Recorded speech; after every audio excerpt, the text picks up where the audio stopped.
que nos planteábamos, de hecho, desde la primera edición, que siempre hubiese mujeres, y muchos años era, con diferencia, la parte del festival que más nos costaba cubrir. Y como mucho conseguíamos una, a veces dos, y al año siguiente era un problema porque ya habían venido, no había libro nuevo, no tal, entonces ¿qué hacemos? ¿Vamos a estar trayendo siempre tal? Bueno, pues todo eso ha ido cambiando a lo largo de 25 años, ha cambiado esa presencia femenina, ha cambiado la aceptación social por múltiples factores y han cambiado las propias propuestas autorales de la gente que hacía cómic. Una de las cosas que hacemos en Viñetas, hay ya otros espacios que lo acogen. Puedo hablar sin la mascarilla desde aquí, ¿verdad? Porque es que en cuanto me pongan las gafas se me empañarán y será un problema. Pues este espacio de viñetas lo queremos circunscribir a la gente profesionalizada. ¿Por qué? Porque para, digamos, establecer vías de incorporación de gente nueva que por primera vez se acerca al cómic, hay otro tipo de certámenes, de concursos institucionales muchas veces, y lo que nos importaba siempre era tener una visión clara año tras año de cómo estaba, era como hacer una especie de chequeo, ¿no?, anual al estado del cómic, para ir viendo todos estos factores de los que os hablaba al principio.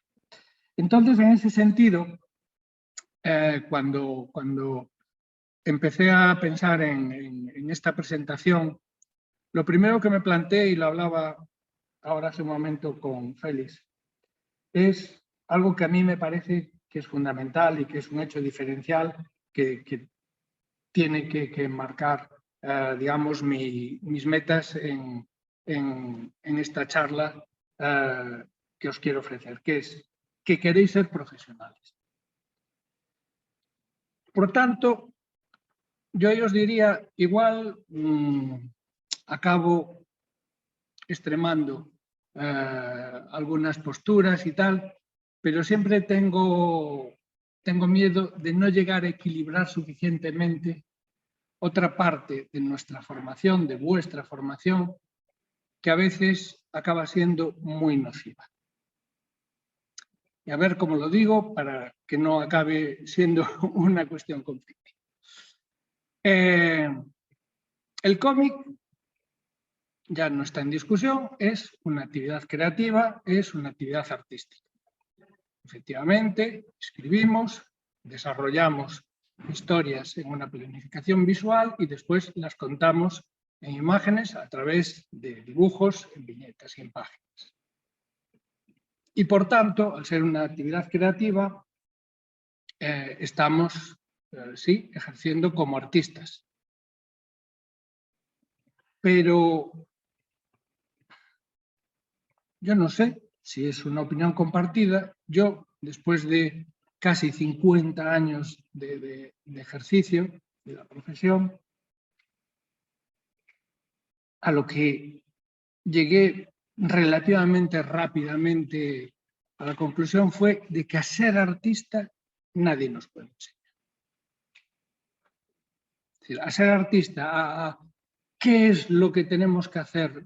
Yo he escuchado tantas veces consejos aberrantes a gente muy joven, gente con 17, 18, 19 años, profesores en escuelas de bellas artes que les dicen: tienes que buscar ser diferente, tienes que buscar tu individualidad. ¿Qué individualidad va a tener una persona con 17 años si casi no tiene experiencias en la vida? Si aún no se le ha muerto nada más que un gato, como mucho, si no ha tenido un accidente gravísimo que estuviese a punto de perder las piernas, tal, no ha perdido el trabajo porque aún no ha tenido un trabajo. Es decir, ¿cómo le puedes pedir ese tipo de cosas? Entonces, dale herramientas para que él o ella, si tienen realmente esas capacidades creativas y artísticas, las vaya desarrollando por su cuenta, no porque tú le digas tienes que ir por aquí para ser un buen artista. Ya os digo que estoy extremando un tanto la propuesta. Entonces, para mí el hecho de querer ser profesionales es fundamental. En el arte, por supuesto que cabe el arte amateur. Hay pintores, músicos, a mí me encanta tocar los instrumentos de cuerda, la guitarra, algunas cosas, tuve mis grupetes, tal, pero nunca he sido profesional ni lo intenté. Tengo amigos que son compositores, músicos de jazz, tal, y es, vamos, no tiene nada que ver ese mundo con lo que yo puedo hacer en mi estudio de vez en cuando cojo la acústica o enchufo la eléctrica y pongo la distorsión. Ay, mira qué bien suena. No tiene nada que ver.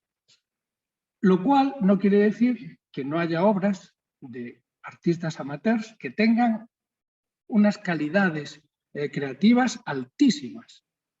¿Dónde está entonces la diferencia? Pues que el artista amateur no se dedica profesionalmente a esa actividad. Entonces pinta cuando puede, los domingos, en vacaciones, 2 días a la semana que vaya a un sitio. Si un cuadro le lleva 3 tardes, bien. Si le lleva 3 meses, pues también. Si hace 1 cada 2 años, y el que, pues, quien escribe poesía o quien hace música y la hace, vale. Pero la diferencia está en esa profesionalidad. Y vosotros aquí supongo que os queréis formar como profesionales, no como amateurs, es decir, pretendéis en algún momento llegar a vivir de esta actividad. Entonces, en ese sentido, no solo, pero yo diría que hay que cumplir unas condiciones mínimas para poder considerarnos profesionales. Una es mantener un nivel de calidad, pues bueno, regular a lo largo de nuestro trabajo. Eso es una de las cosas que ya te lo diferencia. Mi hijo no cocina mal, y de vez en cuando hace cosillas, unas veces le salen mejor y otras peor. Uy, hoy qué bueno está esto. Hoy no está tal. Si es un cocinero profesional, puede haber diferencias de un día a otro según el material, la materia prima que tengas o cómo tengas el día tal, pero el nivel medio tiene que ser coherente y siempre a una escala regular. Segundo, y esto no es, como diría un expresidente, cosa menor, tenemos que conseguir que nuestro trabajo le interese a alguien, que tenga un nivel de aceptación mínimo. Y eso, os lo digo desde ya, no está en nuestras manos. No os culpabilicéis cuando tengáis rechazos, intentad entender por qué y si lo podéis corregir, pero esto es una alquimia extrañísima. Entonces, a los que nos ha ido bien, no sabemos por qué nos fue. Hay imbéciles que se creen que es porque están tocados por la mano de Dios. Son imbéciles. Pueden ser muy buenos creadores, pero tirando idiotas. ¿Por qué no? Porque a lo largo de la historia ha habido genios que han marcado al final la historia del arte y que en su momento fueron completamente despreciados y desconocidos, y genios que no hemos llegado a conocer porque han desaparecido cualquier traza de ellos. Entonces, bueno, hay mucho de lotería. Podemos hacer el discurso, por supuesto que sí, el trabajo, la constancia, tal, pero vamos a depender siempre del criterio de otras personas. Entonces, para poder llegar a considerarnos profesionales, tenemos que conseguir un número mínimo de personas que sigan nuestro trabajo. En el caso del cómic, pues las vías son pocas. Después las veremos.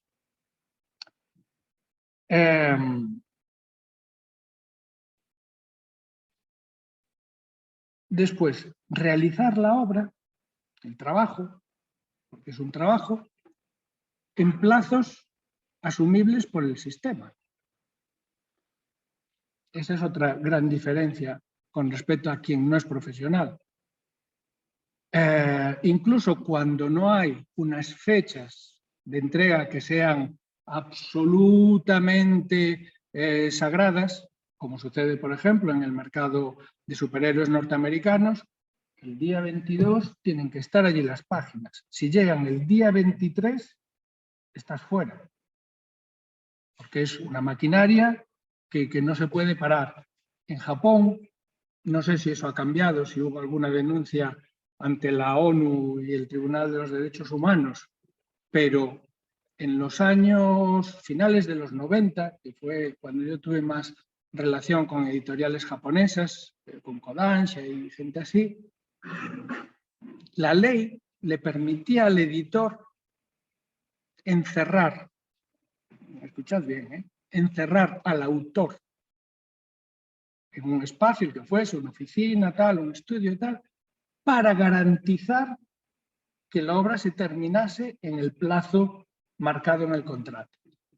Y la única condición que tenía era que o el propio editor o una persona responsable de la editorial tenía que estar encerrada con el autor, con el dibujante. El toque está bien, ese toque japonés, ¿no? De, bueno, te permito esclavizar al tipo, pero tú tienes que estar allí metido con él. Lo de las fechas es fundamental. En Europa no trabajamos con límites tan absolutos, pero bueno, si tienes que entregar un libro, se supone, en junio del año que viene, pues hombre, si lo entregas en agosto, pues no va a pasar nada, el editor puede torcer el morro, hombre, tal, no sé qué. Pero claro, lo que no puedes es entregarlo 3 años después.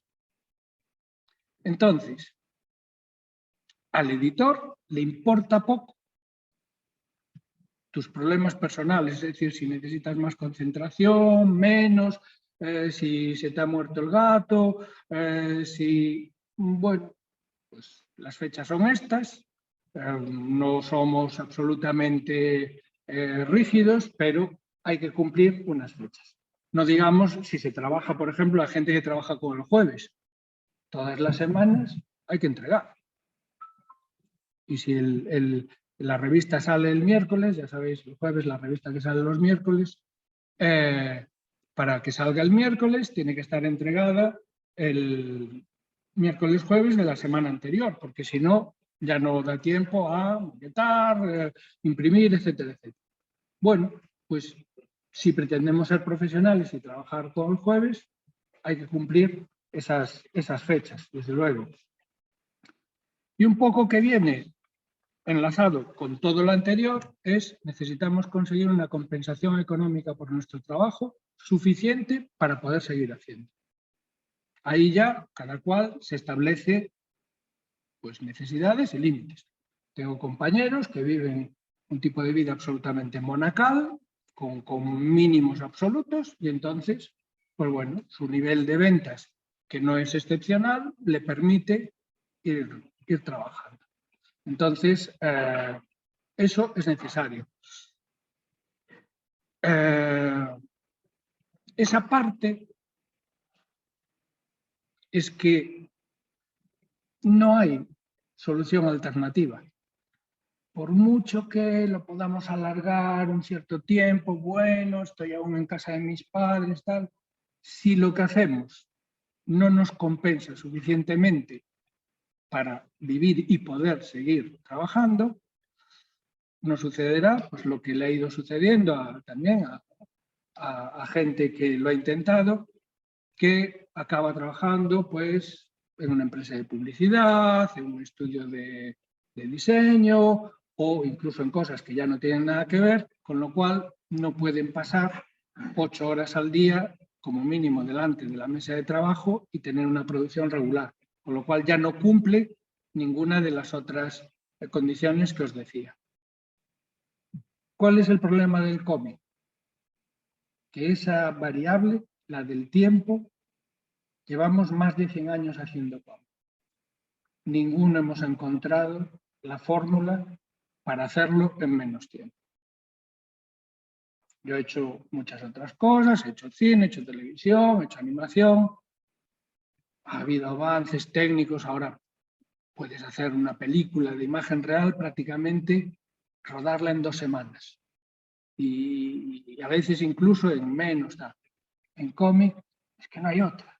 Sea en el ordenador, sea en el papel, lo tienes allí día tras día, tienes que hacer viñeta tras viñeta y al cabo del tiempo, cuando miras, la media está en 48, 56 páginas al año. Es lo que puede hacer un autor normalmente. Yo os diría que como orientación, que os marquéis 8 páginas al mes. Por debajo de 8 páginas al mes va a ser muy difícil que os sea rentable. Si no conseguís hacer como mínimo 8 páginas al mes de cómic, incluso haciendo 8 páginas, las ventas tendrán que tener un mínimo para que os compense. Pero si no llegáis a esas 8, será muy difícil. Podréis hacer cómic, por supuesto, y tal vez alguno maravilloso, pero no os podréis profesionalizar, no podréis vivir de ello. ¿Por qué te has apagado? Malvada.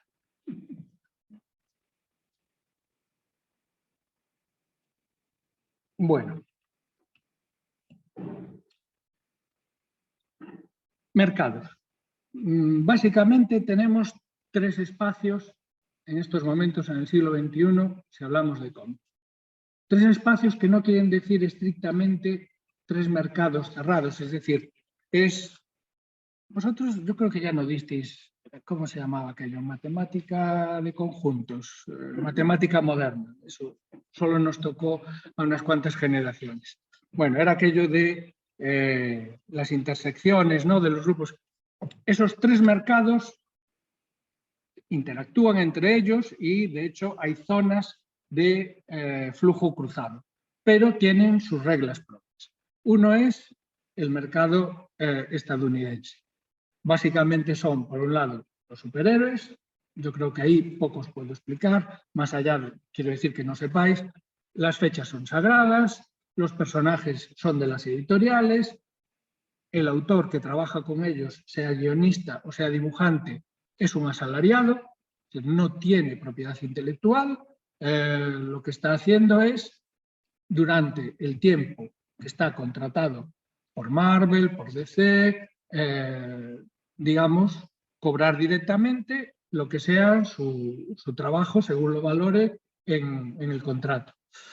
Hay opciones paralelas que sí respetan los derechos de autor, Fantagraphics y otras editoriales que se han ido formando precisamente con autores que fueron abandonando los grandes sellos, Marvel y DC, que eso sí, que respetan los derechos de autor, vamos, los respetan.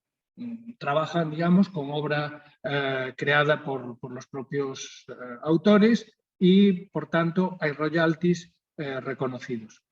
Pero en ese mismo mercado, en Estados Unidos, a partir de los años 60, 70, primero con el underground y después ya con todo lo que se fue llamando también del otro lado del Atlántico, el fenómeno de la novela gráfica, etcétera, etcétera, pues casos como puede ser el de Chris Ware, que es la página de al lado, pues es justo la concepción que tenemos de autor en Europa, ¿no? Es decir, un tipo con su mundo, un mundo muy peculiar además, el de Chris Ware, y que lo mismo hace un cómic más o menos estándar, como este que podemos ver, o como Jimmy Corrigan, o nos hace uno como La maleta. No sé si alguno de vosotros la ha visto, pero es un cómic que es una maleta que se va abriendo y se despliega y salen viñetas y tal. Bueno, evidentemente el caso de Chris Ware es un caso bastante extremo de un tipo de vanguardia del cómic,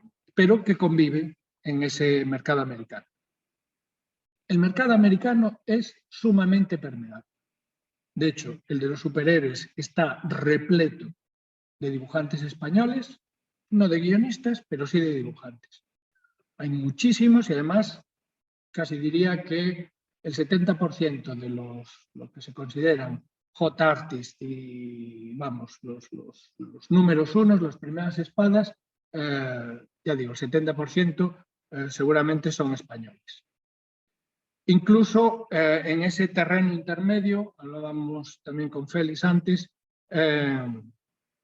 Patricia y Raúl vallisoletanos, que bueno, que ellos empezaron en el mercado americano también un poco de ese lado más autoral y en estos momentos están haciendo la adaptación a cómic, la nueva adaptación de Dune, ¿no? Que hasta cierto punto podemos hablar ya de un bestseller.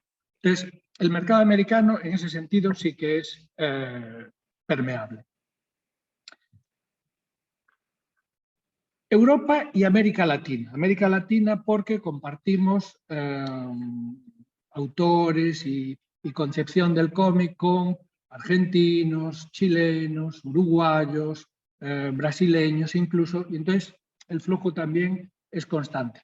Los mercados sudamericanos son mucho más pequeños, México también, con mucho menor poder adquisitivo, con lo cual las ediciones allí son más cortas, 1.000 ejemplares, 2.000 ejemplares. Bueno, la compensación económica tampoco es muy grande, pero bueno, es un mercado importante. Y en este mercado europeo, evidentemente España es una potencia. Podríamos decir que los tres grandes países creadores de cómic en Europa, son cuatro, pero es que uno es un binomio. Francia y Bélgica, el mercado franco-belga, por mucho que a los belgas les molesta cuando los confunden con franceses y tal, pero a nivel de autores es un movimiento constante. Entonces es prácticamente un grupo unificado, España e Italia. La distancia entre España e Italia respecto del mercado franco-belga a nivel de ventas es enorme. Es enorme. Pero a nivel de producción no. Es decir, somos realmente muy punteros. Es decir, tenemos gente muy buena y muy reconocida y que se edita en el mundo entero. En este caso es un bestseller como Black Sad, que es planetario, es la gran serie de los últimos 15 años, y Paco Roca, que es uno de nuestros autores también de referencia en ese mercado internacional. Pero europeos han sido dos pelotazos cósmicos como Asterix o Tintín. El cómic europeo, en ese sentido, ya veis que está muy diversificado. Somos seguramente el ámbito, el ecosistema más plural, más rico. También más atomizado. Quiere decir que la oferta es mucho mayor, hay muchos más autores produciendo y el reparto de la tarta también es mayor y los pedazos van siendo más pequeños. Entonces, es importante siempre tener en el bagaje editorial pues grandes series o grandes personajes como estas que vimos, porque son los que dan muchas veces viabilidad a las editoriales que les permiten asumir proyectos menos lucrativos. Y el tercero es Japón. En Japón sucede algo relativamente parecido a lo que sucede en Estados Unidos. Tenemos por un lado el manga, que habréis mamado todos y todas, que es el gran hecho diferencial respecto del cómic de vuestra generación.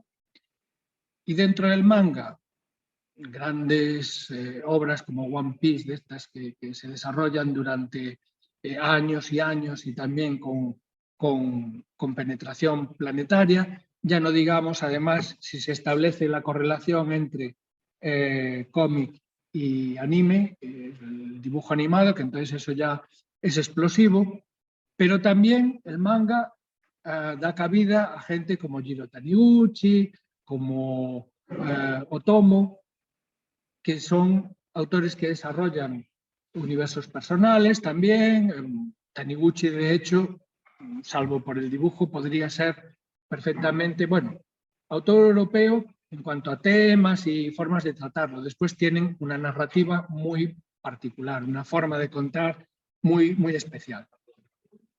El mercado japonés no tiene nada de permeable. No hay europeos trabajando para el mercado japonés. Como mucho, de vez en cuando, compran los derechos de alguna de nuestras obras y la publican allí. Y es una cosa exótica. Es para un público ya muy reducido, muy, muy especializado, que tiene gustos muy, muy, muy,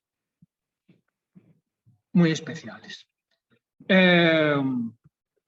Pero, os decía, son espacios que se interrelacionan y a partir del manga se desarrolló lo que se llamó el amerimanga, que era, pues bueno, la mezcla del cartoon con el manga y fue dando lugar a una forma de contar que visualmente se aproxima en ciertos criterios al manga japonés. Y también en Europa, pues bueno, autores como lo diré, el italiano de Skydoll, Bárbara Canepa y Baruzzi, gracias. Baruzzi es un ejemplo perfecto de adaptación de principios manga a la construcción de cómic a la europea, ¿no? Entonces, eso sí que ha sucedido. Dentro del mercado, tanto europeo como americano, sí que hay autores europeos o americanos haciendo cosas que se relacionan con el manga. Y después, entre el mercado norteamericano y el europeo, sí que hay un flujo constante.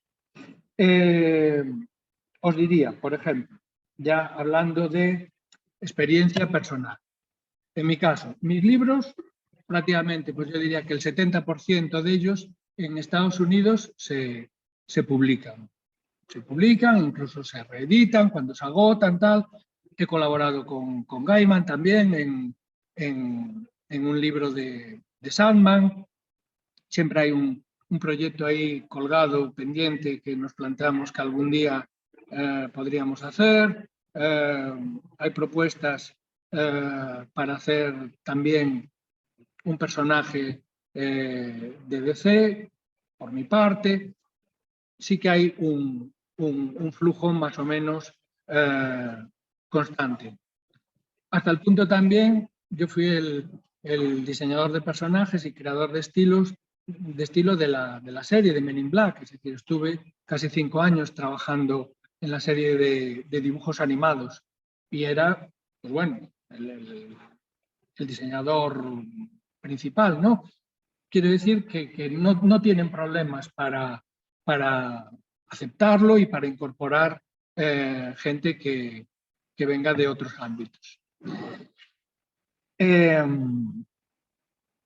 En Japón, como os contaba antes, pues nada, de vez en cuando han comprado derechos de mis obras y las han publicado sobre todo en formato de revista. Allí el libro tiene mucha menos vigencia, trabajan con estos tochos que conoceréis en encuadernación barata, engomada simplemente.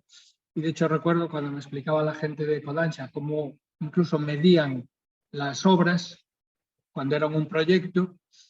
Hay toda una serie de departamentos que las van juzgando y una de las cosas que miden es ¿a qué público va destinada esta historia? Pues va destinada a gente que tenga pues, estudios universitarios, profesionales liberales, tal. Bien. Y eso es la media, ¿dónde viven? Pues viven a 40 kilómetros del centro de Tokio y cogen el suburbano, tal, no sé qué. ¿Cuánto dura el trayecto medio? El trayecto medio dura, no es ninguna caricatura, os juro que era así. El trayecto medio son 30 minutos. Bien, se tiene que leer en 30 minutos. El tipo o la tipa lo coge, lo abre cuando se sube al vagón y al salir en la estación lo tira en la papelera. No se lo lleva para casa. Por eso es en papel barato, en blanco y negro normalmente y en encuadernación que no tiene que resistir porque es un consumo muy efímero. Después, en Europa y en Latinoamérica, pues sí que mis libros se han traducido a todos los idiomas. Pero bueno, algunos que pueden resultar exóticos, en finlandés, la primera vez que lo vi, ¡buah! En finlandés, en coreano, vale, en turco aquello fue completamente censurado, todo. Con recuadros negros y tal, pero lo publicaban. Respecto de eso, ¿qué opciones tenemos en estos momentos de edición? La edición en papel y la edición digital. En la edición en papel, las opciones ahora son tres. Una, las editoriales grandes. Ahí meted las que queráis. Empecemos por España, porque es el eslabón, el escalón natural lógico, ¿no? Pues bueno, Norma, Astiberri, Panini, Planeta, D-Books, menos. Bueno, D-Books ahora nuevo 9. Digamos esas cuatro que dije. Norma, Astiberri, Planeta y Panini. Después, las editoriales que durante muchos años les llamábamos, ahora se les llama independientes. Astiberri también es independiente, no depende de nadie. Norma también tiene un señor que es el dueño, son independientes. En realidad, con independientes, ¿qué queríamos decir? Editoriales pequeñas, en las que normalmente sí que la relación puede ser, pues bueno, más inmediata. En una editorial grande sí que tienes una estructura de el propietario, los editores, los directores editoriales, los editores ya que pueden ser 2, 3, 4, 5, 7. Entonces, en esa estructura sí que el trato, pues bueno, inicialmente es menos personal, menos humano. En las otras, que muchas veces son unipersonales incluso, o como mucho 2, 3 personas, es mucho más fácil. La diferencia va a estar, yo no os voy a descubrir nada aquí, va a estar en los contratos y ya lo veréis. Los contratos de las editoriales pequeñas pueden ser aparentemente muy generosos, pueden llegar a ofrecer el 50% de los derechos, de las ventas, pero es el 50% una vez cubiertos los gastos de edición. De manera que una editorial pequeña que normalmente no tiene capacidad financiera, no puede adelantar dinero, tiene que gastarse 4.000, 5.000 euros en imprimir el libro. No te va a pagar adelanto. Si te paga algo, te pagará una cantidad puramente simbólica, 500 euros, 200 euros. Entonces, una vez que cubre esos gastos que ha tenido, esos 3.000, 4.000, 5.000 euros, cubrir eso con una edición de 1.000 ejemplares, muy...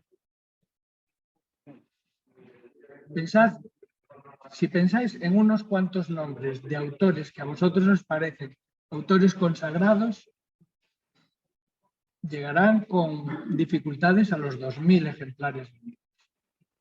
En estos momentos en España, 4.000 ejemplares son unas ventas estupendas. Entonces, cubrir los gastos de edición rápidamente es difícil. Con lo cual, a veces el 50% de nada es nada. Las editoriales grandes, ¿qué os van a ofrecer? Os van a ofrecer entre el 7, que es explotación pura y dura, y el 10, que es lo correcto. Intentarán incluso ofrecer menos del 7, porque es una bola de nieve que cada vez se va haciendo más grande y aprietan. De hecho, hace años ya que no les gusta nada hablar de cifras que no sean por obra. Entonces, este libro, presentáis un proyecto. ¿Cuántas páginas va a tener? 125. Bien, te pago 5.000 euros. Y eso es lo que te va a pagar. Tú sabrás si con 5.000 euros, y ese cálculo, por eso os hablaba de la profesionalización, tenéis que saber hacerlo. Es cuánto tiempo me va a llevar a hacer 120 páginas, las divido entre los 5.000 euros y os da la cifra pura y dura. Entonces, eso es importante. Enlazando con la charla anterior. Yo puedo entender que un primer libro produce mucha excitación y estamos dispuestos a aceptar condiciones que son francamente insultantes. Pues digamos que os aconsejaría que fuese el único margen que os concedieseis. Un primer libro para ver hasta dónde podéis llegar. Pero a partir de ahí no admitáis por debajo del 8, porque un porcentaje en el fondo es siempre un reparto justo. Si se venden 3 millones de ejemplares, yo me llevo el 8%, que será mucho, y si se venden solo 500, yo me llevo muy poquito, pero que será el 8%. ¿El 8% es fuera de gastos o...? El 8% es precio de venta al público antes de IVA. Precio de venta al público antes de IVA. Es la cifra con la que se hace el cálculo. Eso, el papel. Y después está la autoedición. La autoedición, que es la macana que nos venden los que no viven de hacer cómic. Es decir, youtubers, gente que tal, que nos dice, la autoedición, la autoedición. Todos los compañeros que han hecho autoedición han acabado como el Rosario del Aurora.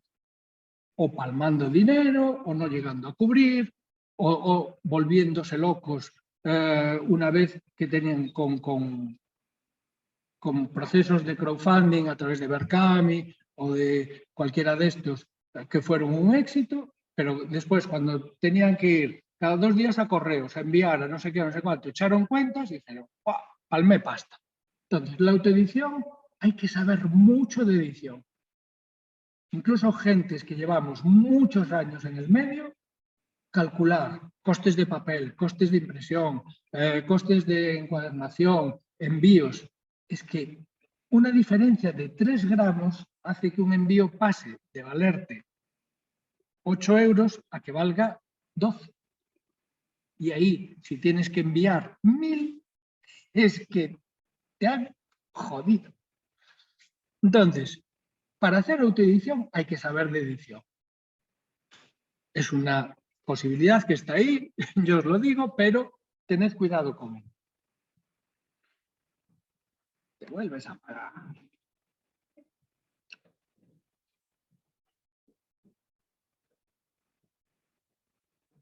Y después la edición digital. No sé si lo conocéis, Webtoon es seguramente la más famosa. Esto sí que ha revolucionado por completo, como dicen ahora los pedantes, el paradigma. El paradigma de la difusión del cómic, ¿por qué? Porque es digital, no hay impresión, todas las otras variantes, la que intentó Panel Syndicate, que funcionó con algunas historias, pero no con todas. Webtoon sí que funciona. Funciona muy bien. Y hay gente que está teniendo unos ingresos estratosféricos con ese tipo de publicación. Son impíos. Es decir, si tú te comprometes, hay planes que son o semanales o quincenales, entonces no puedes fallar. Si tú tienes que sacar una tira semanal, no puedes fallar ni una sola semana. Y esa tira se tiene que hacer. Pero después, la verdad es que por lo de ahora funciona en relación al seguimiento que vas teniendo. Y como es planetario, puede llegar a ser muy alto. Y como se aprovecha además, que es la parte en el fondo perversa de muchas de las opciones digitales, que es esa economía colaborativa en la que alguien acaba haciendo la traducción por la patilla. Y entonces alguien te lo traduce pues al coreano. Entonces Webtoon como editorial se aprovecha de que eso va a tener su difusión. Bueno, Webtoon es coreana, pero digamos al chino mandarín o al simplificado o al japonés o tal. Entonces van surgiendo las traducciones y eso va multiplicando también las descargas y las ventas. yo lo tendría en cuenta. Veis cómo es el formato, es muy limitado, es decir, cambia completamente la idea tradicional que tenemos de cómic. No hay página, es un scroll continuo y por tanto no hay composición de página. Es una lectura más limitada, pero que evidentemente funciona y mucho. Y después en digital la opción también del webtoon, perdón, de la autoedición. Pero volvemos a lo de antes.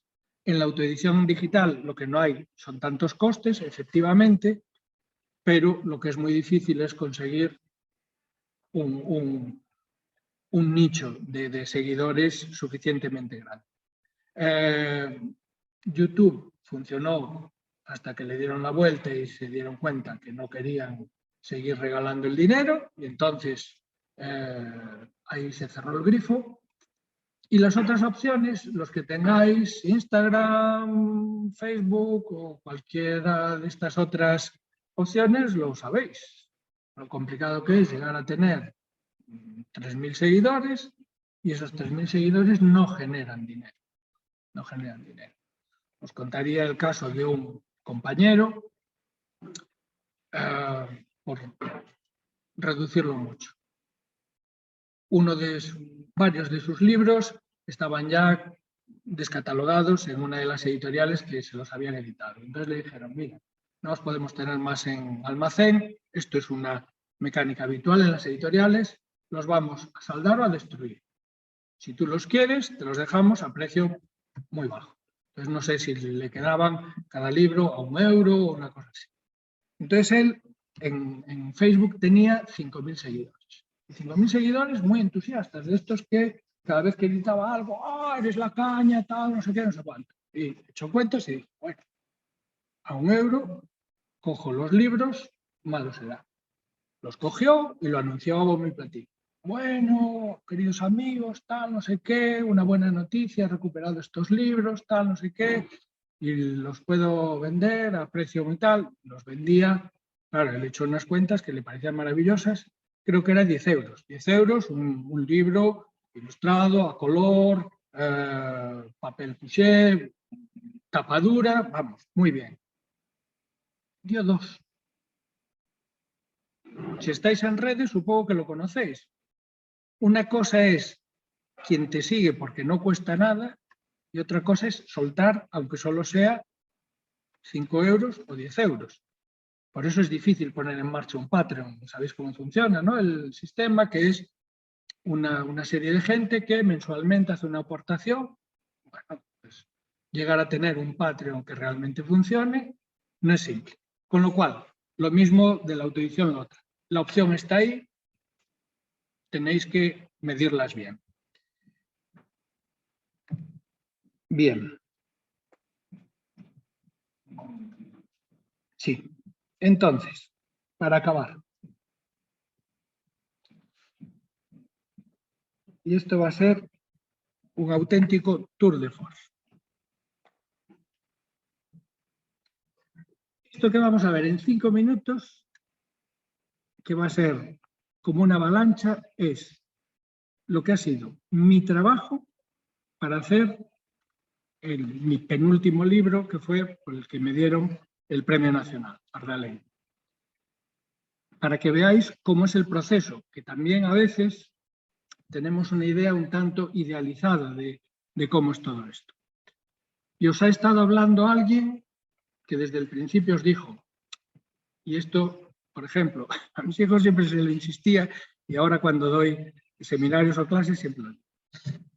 De puertas para dentro del estudio, efectivamente, eso es un espacio sagrado, somos dioses, somos artistas, somos... De puertas para afuera, somos camareros, panaderos, oficinistas, es decir, no tiene nada de sublime. Somos unos simples trabajadores, de puertas para afuera. Entonces, con esa idea, es decir, yo cuando estoy escribiendo, pintando, dibujando, tal, sí que estoy ahí imbuido de todas mis ínfulas artísticas y creativas. Pero en el fondo, según salgo y me voy hacia casa, sé que lo que soy es un puñetero mortal que pasado mañana iré con mi mujer a hacer la compra al supermercado y tenemos que mirar cómo están las citas del médico de la abuela, etcétera, etcétera. Entonces, con esa idea, fijaos, aún así, lo que supone. Primeras ideas, anotaciones, tal, eso al final acaba siendo un poema, las dos versiones, que lo escribí, me parece que era en 1996.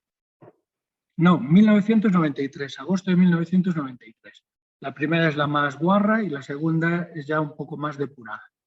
Se queda perdido por el estudio y me olvido de él y no sé ya ni dónde está.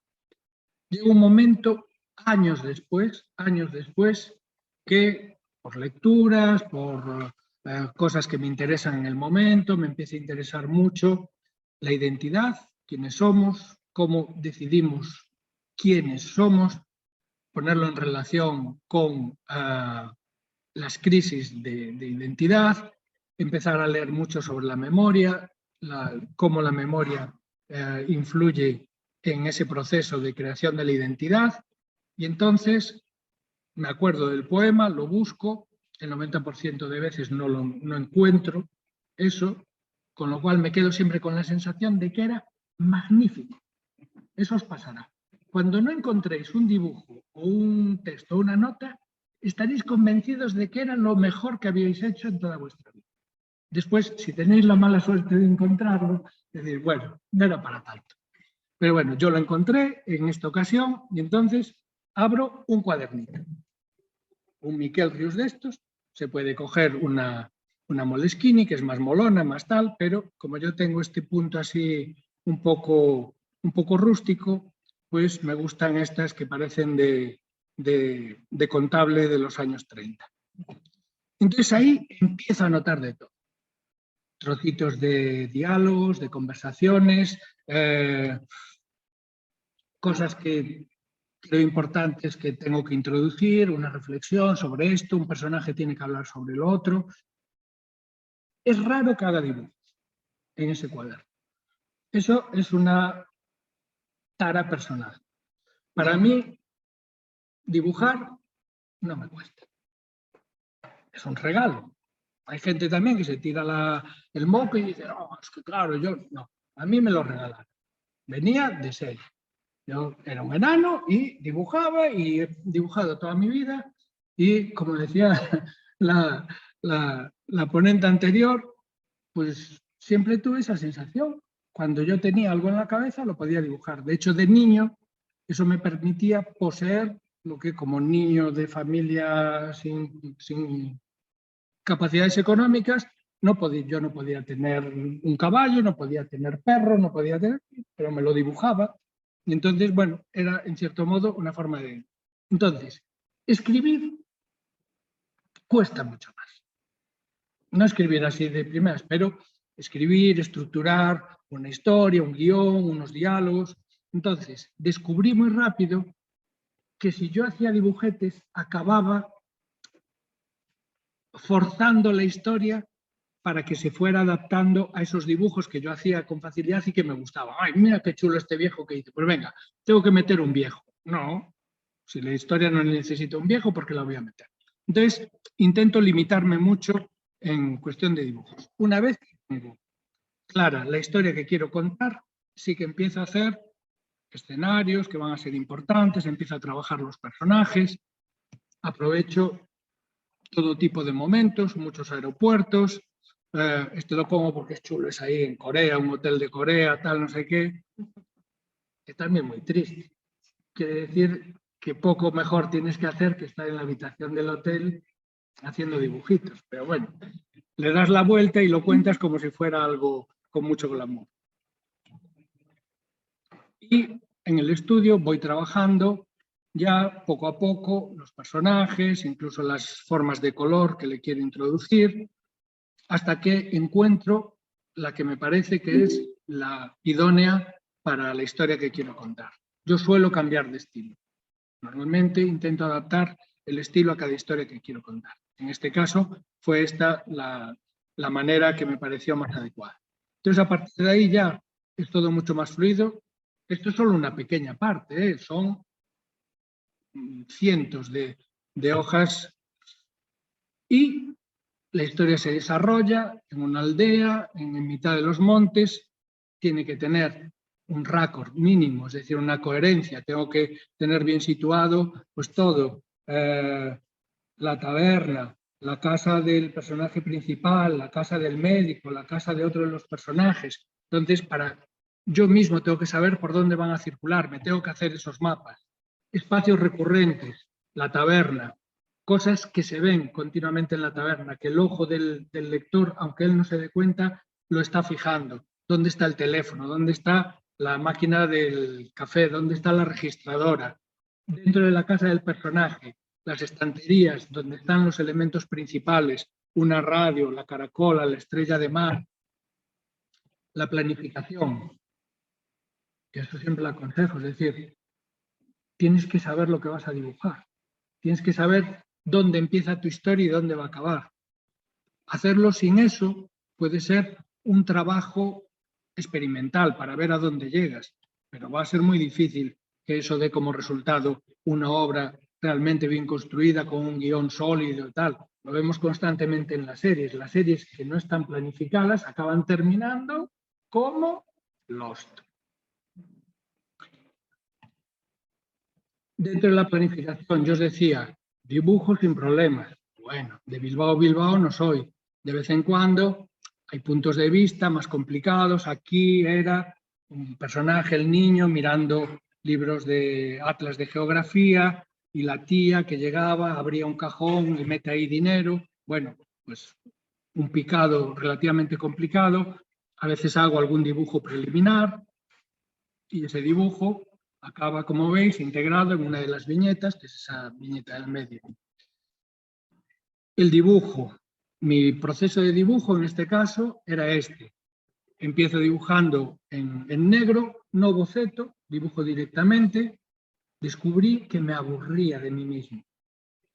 Cuando empecé a profesionalizarme y me decían, bueno, primero se boceta, después se pasa tinta, después se da color. Entonces, claro, que empezaba, cuando llegaba al color, pues estaba podrido ya, aburrido del personaje, además me perdían frescura, tal. Entonces descubrí, no, para mí, y esto no es algo exportable, cada cual tiene que encontrar su manera de trabajar, pero para mí lo que me liberaba era, una vez que hice la planificación, por eso la planificación es importante, ya sé lo que quiero meter en la viñeta, entonces lo dibujo o bien a tinta directamente, o en este caso con lápices pigmentados, los polícromos de Faber-Castell, que el negro es un negro muy intenso. De hecho, una vez que haces una línea, eso ya no se borra. Con lo cual, es como si estuvieses trabajando casi con tinta china. Lo que pasa es que tiene textura y a mí me gusta mucho la textura.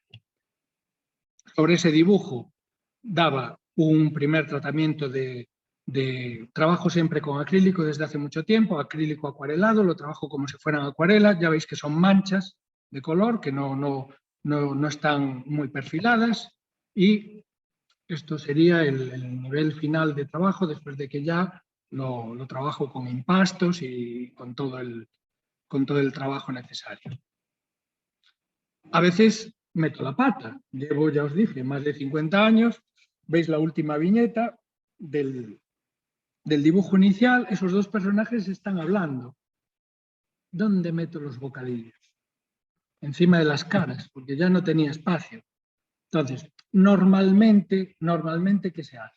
Pues bueno, te haces la viñeta en otro lado y la superpones o la superpones infográficamente en el ordenador, pero como me gustaban los originales y me gustaba cómo me estaban quedando, de Bilbao a Bilbao no, pero de cerca sí, y entonces me dibujé otra vez la página, solo por una viñeta. Y así quedó al final la página ya con espacio entre los dos personajes como para que cupiesen los diálogos. El ordenador es maravilloso y nos soluciona muchas cosas, entonces conviene que manejemos todas las herramientas, tanto las naturales como las infográficas. Aquí, como veis, en una de las páginas iniciales está ahí el personaje, Fidel, que se acerca al mueble ese en el que tiene y toca Está la estrella de mar, está la caracola, y como 20 páginas más adelante se vuelve a ver ese mueble y me doy cuenta que el mueble en unas páginas tiene 3 estantes y en otras tiene 4. Pues vaya por Dios.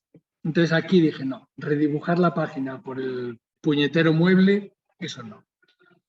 Y entonces lo que hice fue, infográficamente, ya lo veis la diferencia, pues me hice un mueble con 3 estantes y lo cambié todo, cambié la figura y estas son las 2 viñetas. La viñeta de la izquierda es como la dibujé y la pinté con medios naturales y la derecha es como la retoqué en Photoshop.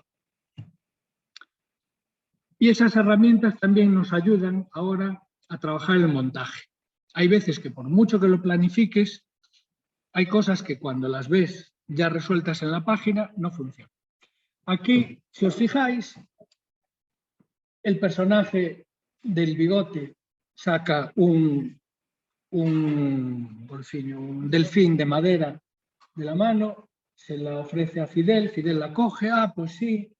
Entonces, aquí se la devuelve, evidentemente. Otra vez, Fidel ahí ve algo y resulta que en esa viñeta aún tiene el delfín en la mano. ¡Ah, mierda! ¿Qué hice? Entonces, lo que hice fue un remontaje. Cambio el orden de las viñetas, le ofrece el delfín, lo tiene en la mano, lo mira y después lo devuelve.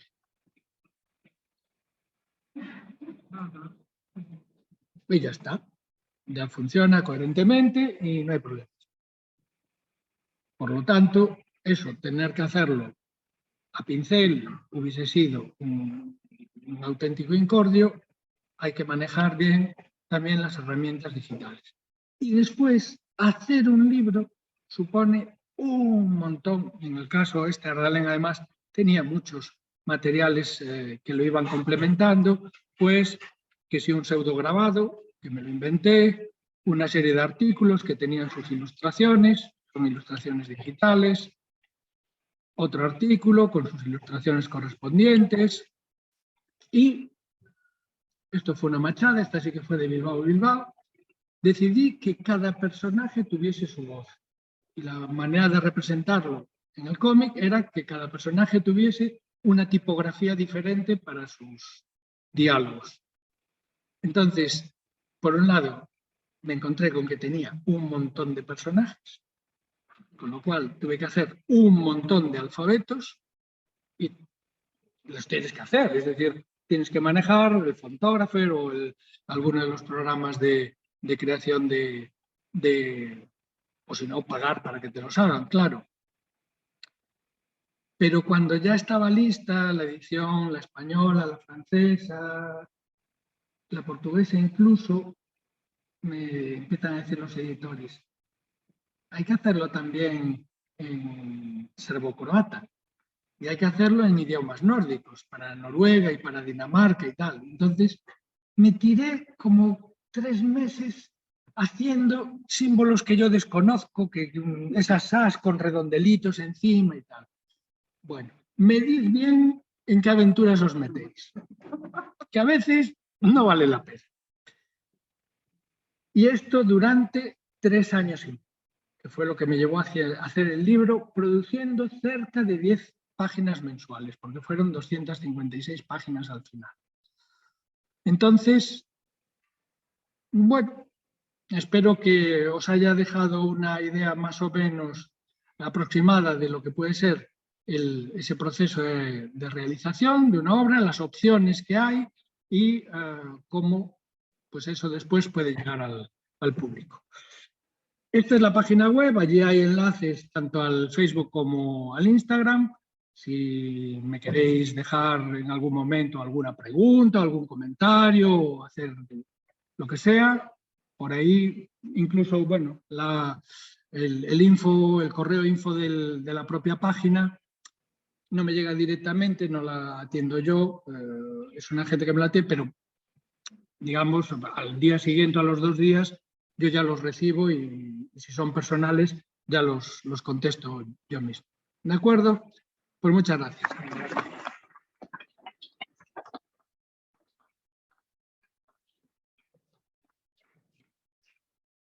Muchas gracias, maestro. Bueno, un lujo. La visión primero panorámica del sector de técnica en el mercado internacional, las formas de hacer y el mercado nacional, y luego tu trayectoria profesional. Yo creo que nos interesa muy claras las cosas de cómo funciona el trabajo de un ilustrador o de un dibujante de forma, no un historietista. Sí. Vamos a hablar de tiempo, pero bueno, yo creo que se también, o sea que no sé si tenéis alguna pregunta por ahí. No, silencio absoluto. Parece que no van a ser profesionales.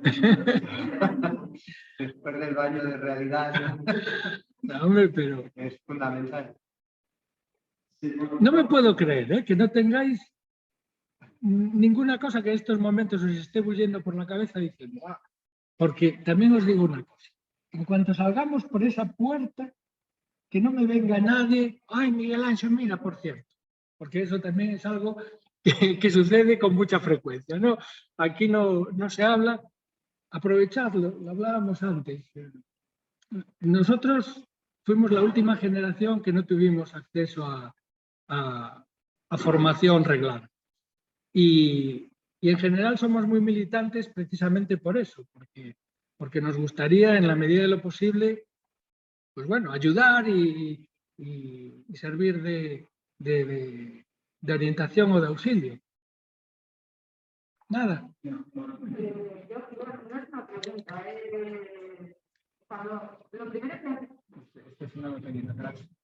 Lo primero que has dicho cuando tu opinión dices que hacer a nadie no enseña, yo entiendo tu punto de vista y creo que entendemos. Sin embargo, cuando alguien decide hacer algo, ya es que está a una predisposición que no todo el mundo tiene. Claro. Por lo tanto, ahí, aunque sea un bote, un quintal de respaldo, pues luego ahí está el oficio, ¿no? Sí. Después, porque claro, porque eso, esa determinación de que se tiene que hacer algo, pues ya no está para ti está para entender. Porque he hablado de profesionales y he hablado de artistas, a ver qué tal.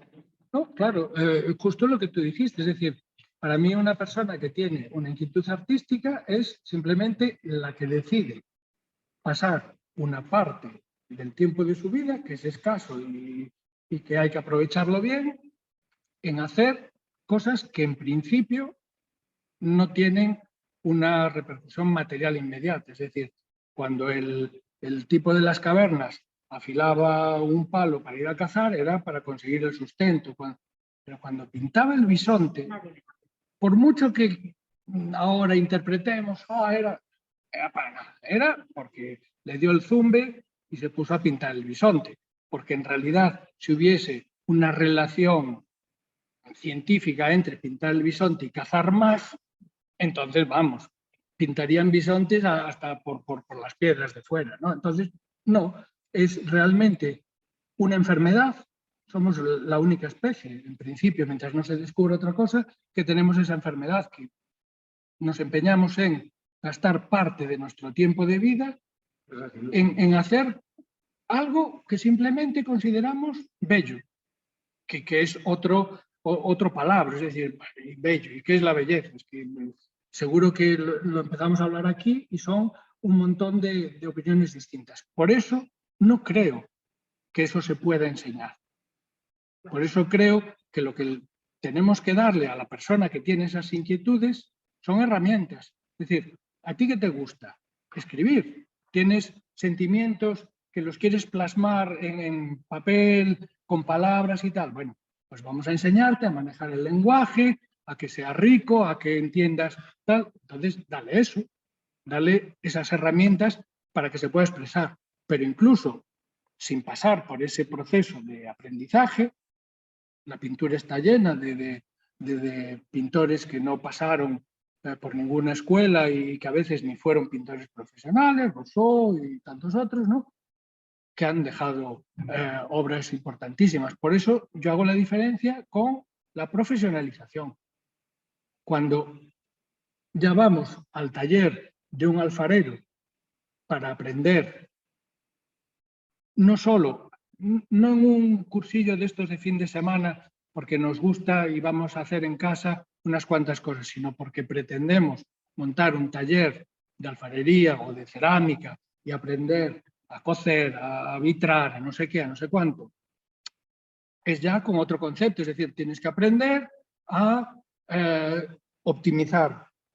Dios mío, optimizar, estoy pudriéndome ya. Optimizar los recursos, tal, pero sí, vamos, completamente de acuerdo. Ese ímpetu inicial artístico es personal e intransferible. Y puede estar incluso a veces dormido en personas que a veces durante toda su vida no llegan a desarrollar ninguna actividad artística, ni siquiera amateur.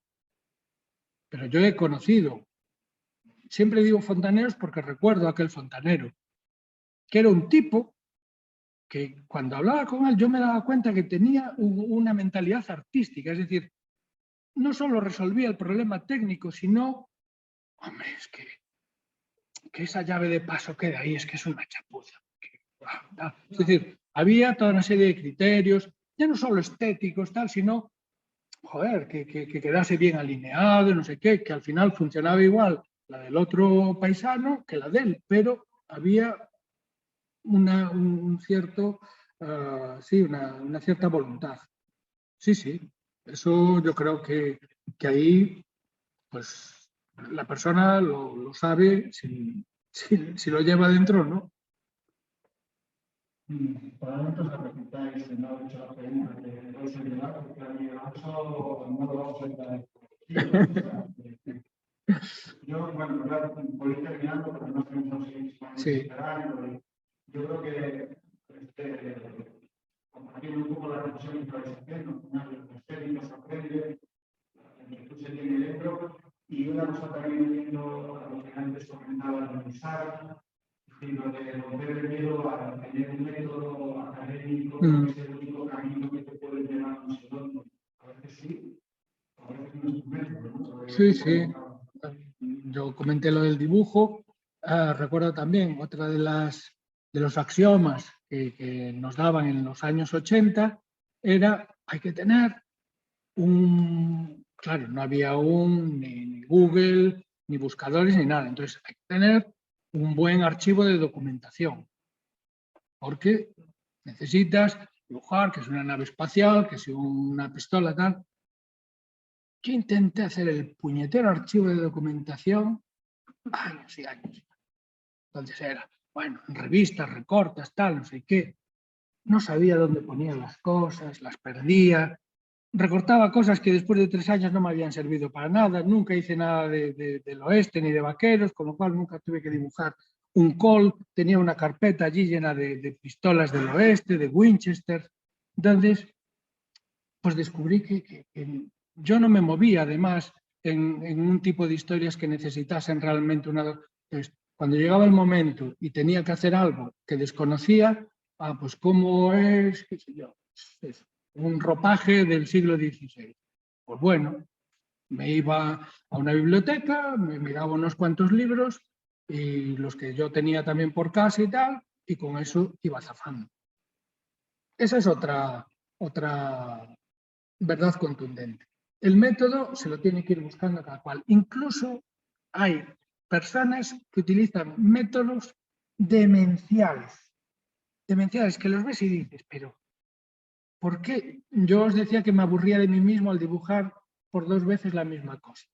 Tengo compañeras y compañeros que lo dibujan 7 veces. El boceto, un boceto más limpio, el otro tal. Pero es que como no lo hagan, y dibujan como Los Ángeles, pero como no hagan los 7 puñeteros dibujos, están inquietos y no les gusta. Bueno, pues sí es la manera en la que llegan al final del camino, cada cual se lo tiene que ir buscando. Ahí es muy importante también toda esta etapa formativa, es decir, ver cómo los compañeros van resolviendo esos problemas, ver cómo encuentran soluciones de tipo personal, que a veces te pueden abrir los ojos. Hace poco yo con una amiga y compañera que trabaja en digital y hacemos vacaciones juntos muchas veces y tal. Y un día que nos llevamos el curro a las vacaciones también, y estaba ella trabajando y le vi el fichero y dije, pero ¿cuántas capas hay ahí? Trabajaba con 15, 20 capas, cada alteración de brillo, pero es que eso es una locura. Uno, cómo sobrecargas el software y después organizar eso cada vez que tienes que tocar algo hasta que encuentras la capa en la que lo tenías tal. Y ella siempre dice que fue el mejor consejo que le dieron en los últimos 15 años, que le dije, mira, reduce las capas a 3, negro, color y matices, punto. Ah, pero ¿cómo lo voy a hacer? Ya está. ¿Veis? Podía haber salido mal y al cabo de 2 meses decirme, eres un mierdas, me has metido en un agujero del que no he salido. Pero le funcionó bien. Muchas veces son cosas así. Tú estás metido en un sistema determinado y alguien desde fuera te hace una sugerencia. Pues bueno, bienvenida sea. Me da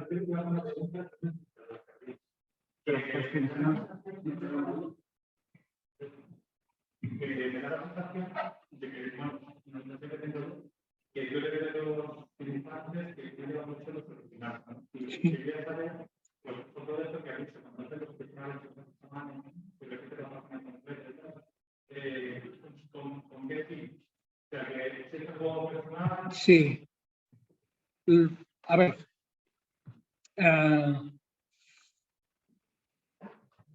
Es igual un poco complicado psicológicamente. Es decir, me preocupan mucho los originales y de hecho fui de los primeros que me gasté una pasta en un buen escáner A3 ya profesional y tal, porque me horrorizaba cuando me venían los originales de vuelta después de que los digitalizasen los editores, o bueno, y antes de que fuese informático por fotomecánica. Durante mucho tiempo además hacían anotaciones. Cogían el bolígrafo y por la parte, ya no digamos en el jueves era alucinante, cogían el rotulador rojo y le ponían allí al maquetista, este borde difumínalo. Entonces dije, no, nunca más. Entonces, uno, porque tengo un sentido de la propiedad, pero no de la propiedad en un sentido... no, egoísta sí. No en un sentido capitalista, es decir, es... claro, es decir, este lápiz es mi lápiz, entonces no me lo cojas, porque es mi lápiz. ¿Quieres un lápiz? Toma un lápiz, yo te regalo un lápiz, pero este es mi lápiz, que es una tara, que yo ya lo sé, ¿eh? Llega un momento en que vas identificando. Entonces, los originales son mis originales. Que yo siempre dije, es que es como el manuscrito de Cela, es decir, es suyo, es mío absoluto, mío, y es además muy privado. No me gusta ni enseñárselos a la gente, no me gusta nada. Mis originales los ven la familia y unos cuantos amigos, o después cuando se hacen así exposiciones de estas, que de vez en cuando hago alguna, pero no me gusta enseñar. Pero después, yo por el estudio los tengo y está el original, y encima del original igual hay una taza de café.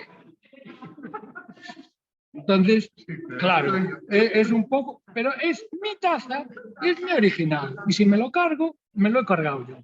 No me lo escriben ya. Y yo me formé en la pintura. Es decir, a mí lo que me ha emocionado desde que era muy chiquitito era ver eso, ver un original. Y ver allí las pinceladas y ver tal. Entonces, me gusta tanto que me encantan los de los demás, que los disfruto como un enano, y me encantan los míos propios. Al margen de que estén mejor o peor hechos, me encanta el objeto, me encanta ver, oh, es que esto es un milagro. Que de unos tubos con unas potingues ahí acabe saliendo esto, oh, tiene su historia. Es cierto que a partir de los años 90 se ha desarrollado un mercado de originales. no es despreciable. Una página de un autor razonablemente conocido a nivel internacional tiene la misma cotización que un cuadro de tamaño medio de un pintor más o menos bien situado. 3.000 euros, 4.000. Cuando hablamos ya de originales, Juanjo Guarnido, pueden ser 25.000 euros. Ilustraciones grandes de Ana Miralles, 30, 40.000. No es mi caso. No es mi caso, entonces, no, pero evidentemente sí que llega un momento en que tienes la sensación de que eso también es un patrimonio. Entonces, una vez que lo tengo, lo guardo y sí que intento conservarlo bien. Ya no le pongo tazas encima, eso es mientras estoy trabajando con ellos.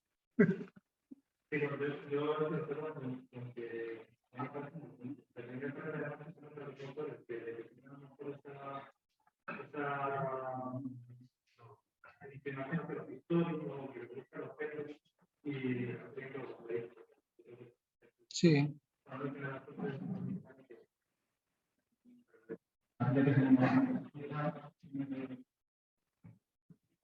Ya. ¿Qué nos recomiendas para comenzar en el mundo laboral como ilustrador? Como ilustradores, pues yo creo que los consejos que os dio Sara antes son perfectos. Uno, visitar las editoriales, enseñar el trabajo. También coincido con ella, el mandar portfolios por medios electrónicos y tal puede ser una solución a la desesperada, pero las posibilidades de que acabe sepultado allí en una carpeta, si no de spam, si por lo menos al fondo de todo, son muy grandes.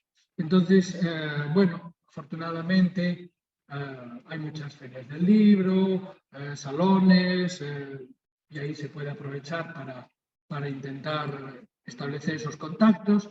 En general, suele haber también unos ciertos protocolos para ver precisamente dosieres y tal, entonces, bueno, contactando con las editoriales. Y lo que sí os aconsejaría sería a la hora de hacer el portafolio, intentar hacerlo coherente y ahorrarse la tentación de querer apabullar al editor. Es posible que no, que sea un cenutrio el que esté del otro lado de la mesa. Pero las posibilidades de que sea alguien que tiene el culo pelado después de haber editado 400 libros a lo largo de su vida o más y de haber visto ilustraciones de los maestros más consagrados a los más tal, entonces va a ser muy difícil que lo sorprendamos como para decir, ¡wow! Estoy aquí ante la nueva estrella del mundo mundial. Entonces, tener claro qué es lo que a ti te gusta hacer, qué tipo de ilustración, de temáticas y tal, y entonces hacer un portafolio coherente. Y no pretender demostrar, mira, puedo dibujar coches, puedo dibujar naves espaciales, puedo dibujar animales, puedo dibujar niños, porque ahí en general la sensación que acaba dando es, bueno, pues es una especie de trabajo escolar donde la persona me está intentando y ninguna de las cosas que estoy viendo me subyuga lo suficiente como para que piense ya en encargarle algo. Si el portafolio tiene densidad y tiene peso, igual hasta suena la flauta de que haya 2 o 3 libros que en esos momentos el señor o la señora está pendiente de encontrarle un ilustrador y que vea algo tuyo y diga, oh, pues esto igual me puede encajar. Entonces, serían las dos cosas. Uno, intentar el contacto personal y dos, hacer un portafolio que no intenta abrumar. Que dé una idea clara de lo que a ti te gusta y quieres hacer con tus calidades, a dónde puedes llegar. A veces también no metas una ilustración que te llevó 2 años hacer. Porque si después vas a tener que entregar 10 ilustraciones en 15 días y no vas a conseguir dar esa calidad, el tipo se va a sentir estafado y te va a decir, oye, entre lo que me enseñaste y esto hay una gran diferencia. Entonces, medir eso. ¿Vale? Vamos a terminar. Sí. Todos los horarios posibles. Tenemos aquí a Manfred, Sí, sí. esperando después de los servicios de la carrera. Pues muchas gracias, Ignacio. A vosotros. Aquí y un gusto.